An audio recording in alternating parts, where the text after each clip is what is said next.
தமிழகத்தில் வந்து பாஜக 2வது இடத்துல வர மாதிரியான ஒரு மாய தோட்டத்தை வந்து உருவாக்குறாங்க. அப்படி கட்டமைச்சிட்டு வாக்கு எந்திரத்துக்குள்ளே விளையாடுவாங்க. அது எப்படி வரும்? குறுகிய காலத்தில் எப்படி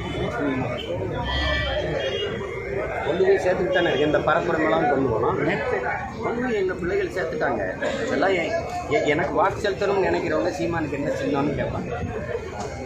தெரியும், எனக்கு சின்ன இல்லை, பறிக்கப்பட்ட அது மைக்கு தான் தெரிஞ்ச இதே மோடி செய்யது சுஜா 2014 நாங்கள் வாக்கு எந்திரத்தை ஹாக் செய்து தான் மோடியை வெள்ள வச்சோம்னு சில பேட்டி இருக்குங்க.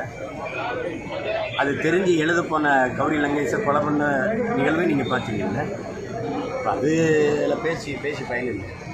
பணம் இல்லைன்னு சொல்லிட்டு நிர்மலா சீதாராமன் கோடியில் தேர்தல் போட்டியில் பணம் சரியான அம்மா கேட்குது. அப்போ அந்த 6700 கோடிலாம் அந்த தேர்தல் பத்திரத்தில் வாங்க போகிறாங்க. அவங்களுக்கு பணம் கொடுக்க ஆள் இல்லை, எங்களுக்கு ஆள் இல்லை. உங்களுக்கு 2 பெரிய முதலாளி இடது கை வலது கையுமா இருக்காங்க, அதானி அம்பானி.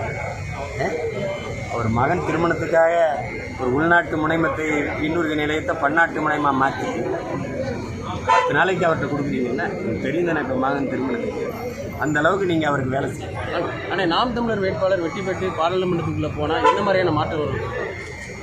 இந்த மண்ணுக்கு மக்களுக்கு மேலே குரல் எழுப்பாங்க. நாங்கள் நிறைய கேள்விகளை வச்சுருக்கோம், எங்கள் வரைவில் கொடுத்துருக்கோம். ஒவ்வொன்றுக்கும் இப்போ உதாரணமாக இப்போ நிறைய சொல்லலாம். ஒன்று சொல்கிறேன், இது மக்களாட்சி தான்.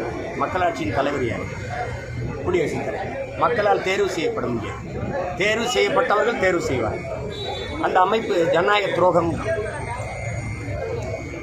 இப்போ நீங்கள் இப்போ எம்எல்ஏவாக இருக்கு எம்பிக்கு போட்டி போட முடியும்.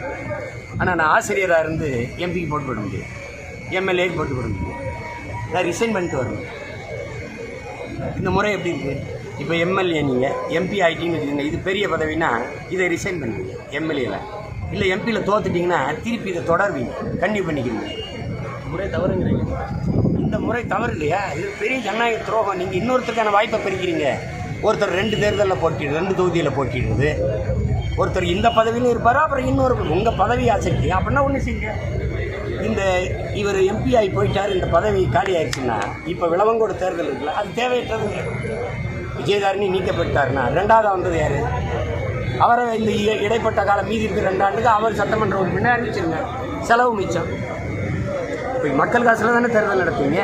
என் காசு எதுக்கு நீங்கள் உங்கள் பதவி ஆசைக்கு வீணடிக்கிறீங்க? அதுக்கு உரிமை கொடுத்தது யார்? அப்படி இல்லைன்னா ஒன்று செய்யுங்க, இந்த இடைத்தேர்தலுக்கு விளவங்கோடுக்கு எவ்வளோ தேவைப்படுது செலவு? 20 கோடியா? 20 கோடியா அம்மா விஜயதாரன்ட்டு வாங்கிக்கிறீங்க. சிரிக்கிறீங்க. நான் சொல்கிறது தூய ஜனநாயகம். ஆனால் ஒவ்வொரு வாட்டியும்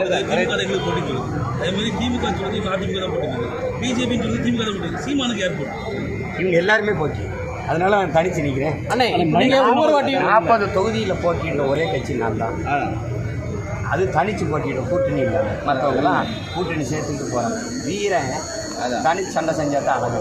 ஆள் தட்டி போய் அடித்தா நல்லா இருக்கும். ஆனால் ஒவ்வொரு வாட்டியும் புது வேட்பாளர்கள் ஃப்ரெஷ் ஷர்ட் உருவாக்கி நீங்கள் வந்து களத்துக்கு கொண்டு வரீங்க. ஆனால் பாஜகவில் பார்த்தீங்கன்னா ஏற்கனவே உள்ள ஆட்கள் தான் திரும்ப போட்டி போட வாய்ப்பு.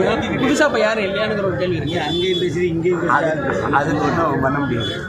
நாங்கள் வந்து புதுசாக கட்டுற பிள்ளைகளை கொண்டு நிறுத்தும் போது என் கட்சி பிள்ளைகள் அப்படியே ஏற்றுக்கொண்டு வேலை செய்வாங்க. அவங்க கட்சிக்கெல்லாம் மூத்தவங்களுக்கு ஒரு தலைவர்களுக்கு இடம் கொடுக்கலைன்னா கட்சிக்குள்ளே பிளவு வரும். எனக்கு அப்படி வராது. ஏன்னா நாங்கள் ஒரு லட்சியத்தை சுமந்து நிற்கிற பிள்ளைகள். லட்சங்களுக்கு வேலை செய்கிறவனுக்கு, கோடிகளுக்கு வேலை செய்கிறவனுக்கு அது பிரச்சனை. கொள்கைக்கு லட்சியத்துக்கு வேலை செய்கிறவனுக்கு அது பிரச்சனை. ஆனால் மைக் சின்னம் கிடைச்சதுக்கு பிறகும் வேறு சின்னம் கேட்டு கொஞ்சம் காலதாமதம் ஆச்சு. ஒரு 4 நாள் காத்துட்டேன். அது ஆட்டோ கேட்டேன், வேற ஒரு கொடுத்துட்டாங்க. தீக்குச்சிகள் கேட்டேன், அது கொடுத்தாங்க. தென்னை மரம் கேட்டேன், நான் கேட்க கொடுப்பாங்க. அப்புறம் கேட்குறதை நிறுத்திட்டேன். அப்புறம் கடைசியாக எப்படியாவது இந்த விவசாய சின்னத்தை திரும்ப பெறலாம்னு பார்த்தேன். புதுச்சேரி தமிழ்நாட்டில் அவங்கள போட்டியிட தடை. ஆனால் அவங்க அது சரி வந்தார். அப்புறம் சரி எல்லோரும் ஏன் சின்னத்தை வச்சு தானே இப்போ நீங்களே இத்தனை மைக்கு வச்சுருக்கீங்க.